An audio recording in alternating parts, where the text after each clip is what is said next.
today we have a set that he did with his coach gave him for last Friday, and he said it was a banger. So we're going to be going over it and seeing what it has to offer. So Nate, I hope you blessed us with a beautiful set this fine Yes, evening. yes. I brought the set today. This is from my own training peaks that my coach gave me. Kyle, that was a good intro, man. Okay, guys, this is Kyle's first time doing the intro, so let's give it to him. That was solid. It's only up from here. Kyle's an awesome swimmer. He swam like 136 for a 200, which I can't even comprehend as a triathlete, and swimming freestyle wasn't even his main event. Um, I'm supposed to so be glazing you this episode. no, You no, gotta take there's this nothing over to your. glaze, man. I'm like a one of those unglazed old fashioned donuts. You see it and you're just like, ugh, why? Why would anyone eat that? This dude runs a faster mile time than I could ever even hope to sprint at. So, I Okay, guess that's we'll. good. That's true. I do run a little fast. Well, sweet. Yeah, we got the set today. It's a good one. I am excited to dive into it, but I'm more excited to hear Kyle's tip for the people. Kyle's a great swimmer, you guys. Swam in college, went to 2 Olympic trials. So Kyle, what's your tip? I was trying to think of just good technique tips for swimming, just to kind of give people without actually having to be there in person. And one of them that I always see is, and a lot of newer swimmers do this one is they did not swim uphill. Like, and what that means is a lot of people when they swim, their body is slanted almost like the Titanic is when it's sinking, and they Oh don't realize it no. is. Like they take their breath either upwards or they're swimming and their head position's really high and they're almost like it's almost like they're swimming up a river. You almost want to be swimming downhill, like without maybe burying your head into the water, swimming downhill and not uphill. It's all about just kind of pressing your chest down forward, keeping your chin down, making sure your stroke isn't pushing up on the water, rather it's anchoring you and moving you forward. Doing those things helps so much with efficiency in swimming, and so many people are really, really strong and have really good aerobic fitness, but just aren't putting their body in the right spot. So if you can ever, hop in the water and you're swimming, maybe ask a guy next to you or someone that you trust, do I look like I'm, swimming uphill and see if they agree with you or see if they have an idea about it because it's kind of easy to visualize when you see it from a third person perspective. So Yeah. yeah, that's my tip for the day. That's a great Figured it tip, would be. Kyle. And I liked what you were saying too about like pushing your chest into the water. Because if you think about just the physics of it and how buoyancy works, inside of your chest, I call it two big balloons. It's your lungs, They're just sacks of air, And air is a lot less dense than water, so it's going to float to the top. That's why your bubbles float straight to the top. So you have that air inside of you, so just like press your chest into the water and just practice that. Like lean into, like, hold your breath, don't even swim, but just like practice floating face down. Feel what it's like to like push your chest in a little more, maybe put your shoulders back and just play with like different positions like that to get yourself flat in the water swimming across and not like your legs are just sinking down to the bottom because your legs don't Yeah. have a lot of air in them. Yeah, totally. And then that's why people love swimming with wetsuits and why it makes a lot of beginner swimmers so much faster is because it puts your body in that exact position a lot easier that you would need to not be swimming slanted. It just keeps your body completely on the surface. So strength and aerobic capacity play a much bigger role. But if you're able to set your body up like that while you're swimming in the pool or on a swim where there is no wetsuit, you're going to be moving quite a lot quicker in the water when you Yeah. when you're able to put your body in that natural position where it's going to be the fastest. So Yeah. pretty cool thing to do. Yeah, and you do not want to rely on that wetsuit if you're a triathlete listening to this podcast. I was talking to one of the local age group triathletes at my pool. Actually, when I was doing this set, like just in the middle of my warm up, he did Ironman Chattanooga. I don't know exactly what age group he was in, but he was fighting for like a top 5 or something, going on to the run, and then he like got his way into like third or second or something, and the guy who won his age group got disqualified because they swam in a wetsuit and it wasn't wetsuit legal. So the water temp was super warm in Chattanooga. And so they didn't allow the age group athletes to wear wetsuits. There's like a rule in the rule book.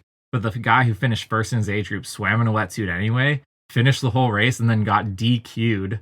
So then the guy who is the local triathlete in Ventura, he got his Kona qualification slot because this guy swam in a wetsuit when he shouldn't have, you know?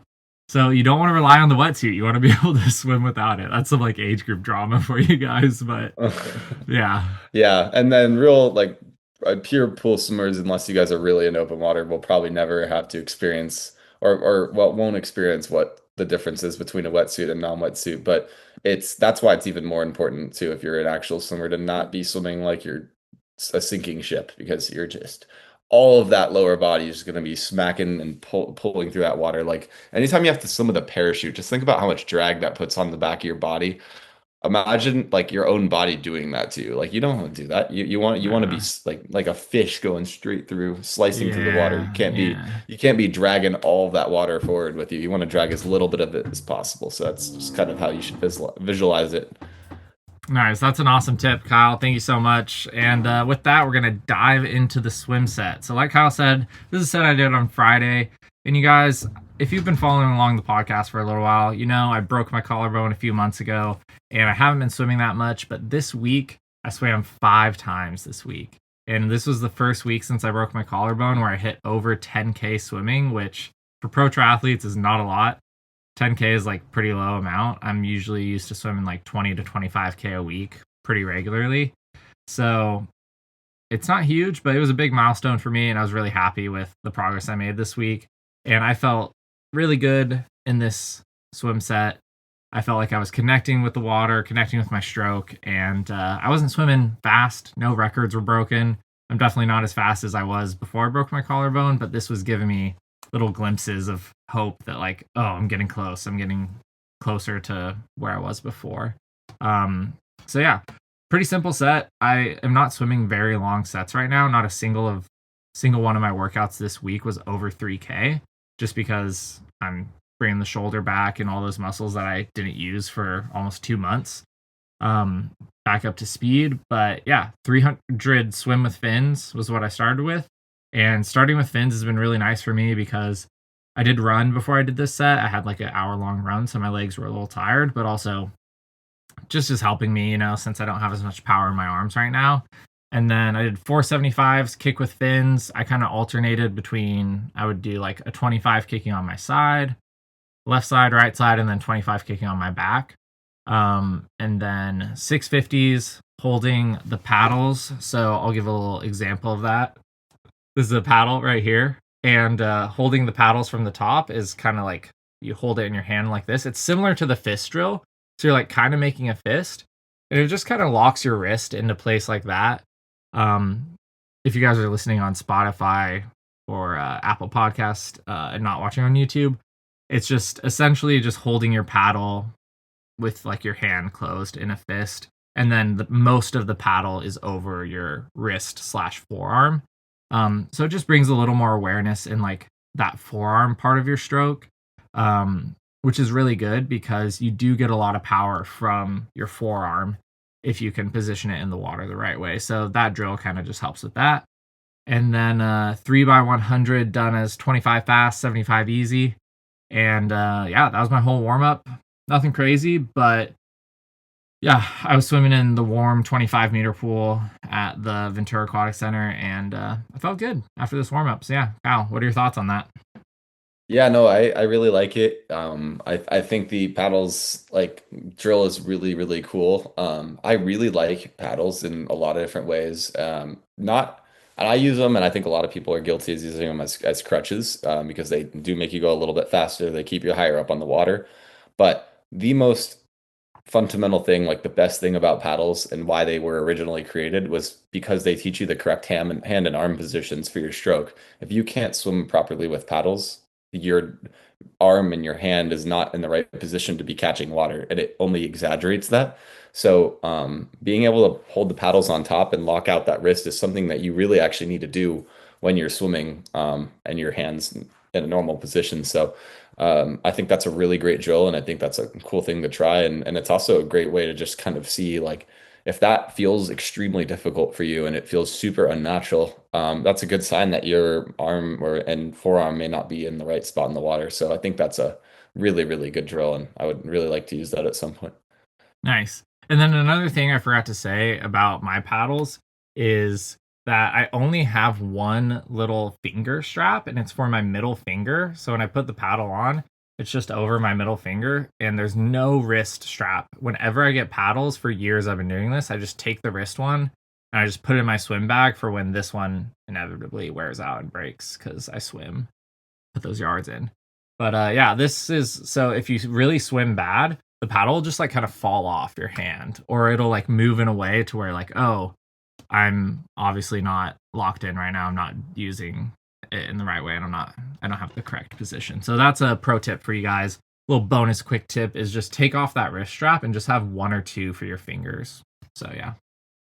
Yeah, no, I think that's a really good way to kind of even exaggerate to like a lot of the top swimmers and just and coaches that coach these swimmers will never ever use that wrist strap. And Mm-hmm. using that wrist strap, like all you need is just a tiny bit of tension to make sure the paddle sticks to your finger as Yeah. it comes over your body. But even especially at that end of the stroke there, like if your arm and your wrist is coming out of the water before it's supposed to, and you're dragging all that water behind you, like that paddle's gonna rip right off your hands. Like you have to also teach yourself the correct hand position on the exit and the recovery Mm-hmm. of the stroke. So getting it right on that middle finger is like, and getting that wrist strap off is a really good test to see whether you're using paddles correctly or not. Because yeah, I also haven't used that wrist strap for years and years and years, and when I add it on, it does nothing different. Nothing changes for it. Mm-hmm. Like it is completely useless if you're swimming correctly with the paddle. So. Yeah, and then the last thing on the paddle drill too, if you're holding the paddle in your hand and you're doing that drill, if you're doing it really good on the catch of your stroke, you can actually fully let go of the paddle and it'll just stay against your forearm if you're doing it the right way. And then you can like grab it because obviously when you pull your arm out of the water, it'll fall off. But I actually do that sometimes when I'm doing this drill. I just slow down my stroke. I just really feel the tension, just not even holding it, nothing connecting it, like Kyle was saying. And if you're doing it right, it'll just stay against your arm. So that's a really cool drill, and maybe something that not a lot of people are doing. So that's one for you guys to try. But yeah, that was the warm up. It was pretty fun, and yeah, it's just 1200, but it went by pretty fast. And then the main set was super simple. It was just 12 100s, and I was shooting for about 30 seconds rest. I did them on the 140. I was swimming short course meters. And the first one's tempo. The second one is like race effort. So for me, I'm still not able to go like full race effort because my shoulder's still healing, but I was going like 90%, I would say. And then one easy. And yeah, I did it all on the 140 for me. And yeah, I was cruising through the tempos around like 112 to 115 per 100. And then the race effort runs were like 108 to 110. And then the easy ones were like 120 or whatever. And yeah, it was nice. I was just like cruising through just a short little, it's just 100. So it's like smooth, fast, and then easy. Then you cycle through that 4 times. And I found it really enjoyable. And yeah, not a super hard set, but it was fun and I enjoyed it. What do you think? Then you the only thing that really like made me almost like it really stopped my train of thought was when you had said that you go like 108 to 110 on those on the race efforts, and then your easy recovery is a 120. A 10-second differential between a race effort and an easy is definitely a very Yeah, triathlete-esque comment to make. you caught me. You Um, caught me. I'm a triathlete. you still show, yeah, you still show through the cracks a little bit. Not necessarily that that's wrong, but just it's pretty funny. Like if somebody from say UCSB was tackling a set, especially someone on the sprinter side, their race effort would be, say it was short course yards, maybe down to like a 45, and then their easy would be probably over a minute and 30 seconds. So Hmm. it'd be like a massive differential versus 10 seconds. So it's just kind of funny how you're fast and you're easy are like maybe yeah barely off each other in terms of what I've seen before and what I've done before. So I think that's an interesting like consideration. And but to be fair too, you also broke your collarbone and your race effort Yeah, isn't really your race effort. So yeah. I think it was just exaggerated by that factor as well. But I just thought that was an But even interesting still, like honestly, if I was like 100%, I did this set. I mean, maybe I'm going like 105s or something, or like a little under 105 short course meters. Um, for those race effort ones, and then I'm still cruising like 120 to 125 for the easies. So it's like, Yeah. I mean, that's still only like 20 seconds difference, you know? Yeah, but that's definitely more feasible. I'd say, yeah, I usually like if I'm doing a set like this too, like I also like to kind of keep the last like reset 100 if there is one in there a little bit stronger, or I'll do like smooth rather than like Mm-hmm. easy, because then my lactic acid doesn't have a ton of time to build. And Yeah. sometimes I'd rather take a slightly higher heart rate and just feel a little fatigued rather than be able to sit on the wall and like fully let my muscles relax and then have to go again, because that is just a recipe for pain and suffering. So keeping that momentum, but also still playing with the speed is a really good way to approach a set, especially as a more of a distance swimmer and or a mid distance or up, you know. Yeah, for sure. And yeah, I'm mostly doing sprint and Olympic triathlon, so 750 to 1500 meters. But those are still a few months off now. But yeah, I think this is a great little set, especially if you're like a time crunched athlete and you only have like a little less than an hour to get a swim set in or something like that, or swimming 3K is like a long set for you. This is only 2,600 total yards or meters, depending on how you do it. And yeah, it's very digestible, but I think it has a decent amount of quality in there. Um, like even yeah, just the one tempo, one race effort. That's 800 meters that I was swimming. Probably average like 111, 112, or yeah, something like that. And that's pretty good. I think. I always like to think of the main sets too as like how much time are you getting in the main set and how much distance close to what you want to be swimming for your races and stuff like that. So No, yeah, totally. I completely agree. So that's a great set to be doing, especially for an in-betweener day, or if you're doubling up on a session, you did a ride or a run that morning, or you're looking for, or you did a good lift and you need a set to kind of flush out the lift and but still get a pretty good workout in. I think it's a great like middle of the road set where you're not just doing like a swim out, but you're also not doing a full blown, 5,000 yard, 4,000 yard set or something like that. That's going to take an hour and a half or longer or something like that. So yeah, yeah. pretty cool, great warm up. 12 100s. That's a great approachable number of hundreds to do, especially with the one on the end being easier for all of them. So Mm-hmm. I don't think it's going to scare a lot of people off, and there's nothing in there that really makes my like, yeah, really makes me want to hide in my shell or anything like that. So yeah, it's a good set. Nice. Yeah, I think this is honestly a set that any triathlete can do and you would get some benefit from it if you're doing a sprint triathlon for the first time, or even if you're doing a 70.3 and you really want to work on a little bit more speed, which I think a lot of 70.3 and Ironman athletes couldn't do enough of, like speed work, because they hardly do any, to be honest. And yeah, I think this is a great set for all those triathletes out there, and I hope you guys give it a try. And yeah, just 200 choice warm down, and that's pretty much it. But yeah, before we go, this is another thing. This is kind of a triathlon focused set. I'm a triathlete. I'll admit it. You know, it's just who I am. You know, gotta accept it. You And you act like you're just like some sort of like war criminal, but you're actually just a pro triathlete. You should be pretty proud of that, I think, oh, on the it's fine. podcast. I actually like to. I whenever on like group rides and stuff, I like pretend like I'm not a triathlete. I don't know why, but it's like we'll see someone on a tri bike, and I'm like, oh, there's a triathlete. I can't trust him. Those guys are Like it's weird. using it like it's a slur or Yeah, something. I'm like, It's oh, those more guys are offensive weird. idea. But like most of the guys on the group ride know that I'm a triathlete. But yeah, I just like to pretend like I'm not. But anyways, um, this is for the triathletes out there. This is my hot take, and it's if you're a triathlete and you're trying to get a personal best time in a triathlon, your 70.3, your Ironman, sprint, or Olympic, and it's a wetsuit swim, and you haven't cut at least 2 to 3 inches off the ankles of your wetsuit, you just don't care. You just don't care that much about really getting your best time.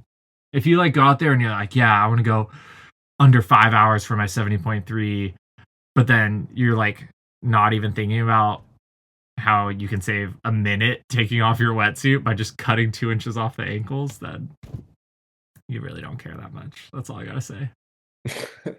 Well, I guess hopefully now people are informed if they haven't thought of that before, but Yeah, yeah. It's a thing. you It's have a you have thing. 1 month. You have 1 month to do it, or Nate's gonna judge you at the on race day. Yeah, yeah, yeah. No, I tell people all the time. This stems from one of my pro triathlon friends, Rachel, and I texted her this, so this isn't like me throwing shade. I told this directly to her face via text message, and she had a really bad transition at a World Cup, and it cost her probably a top five. And we talked about this, and she's like, "Yeah, I just couldn't get my wetsuit off fast enough." Like she was like right on the tail end of the front pack in the swim, and missed it by about 5 seconds and then ended up getting absorbed by the second pack and she finished like 17th, which was a big bummer for her. But she's an incredible athlete. Her swim is so strong, her run is really strong. And yeah, I was just getting that wetsuit off and I'm like, have you cut a few inches off? And she's like, people told me that, but I didn't do it.